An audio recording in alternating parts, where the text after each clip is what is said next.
پیارے نبی کریم صلی اللہ علیہ وسلم کے ایک فرمان کا مفہوم یہ ہے کہ اللہ تعالیٰ سے جنگ کا مطالبہ نہ کرو، جنگ نہ مانگو۔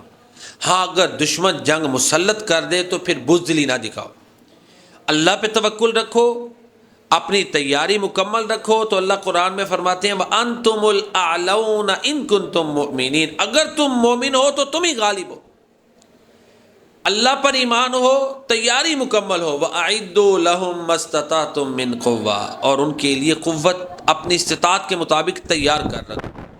قوت تیار ہو، اپنی تیاری مکمل ہو، توکل اللہ پہ ہو، تو پھر کوئی کسی قسم کا خوف نہیں ہوتا۔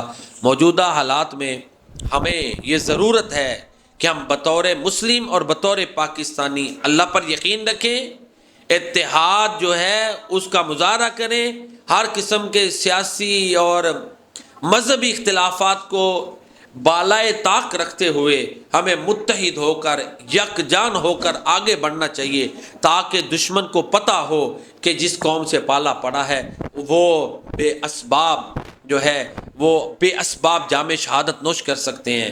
اور ہماری قوم کی، ہماری افواج کی یہ تاریخ ہے کہ 65 میں نہتے ہاتھوں انہوں نے اپنے ملک کا دفاع کیا، اور الحمدللہ یہ دفاع کرنا جانتے ہیں۔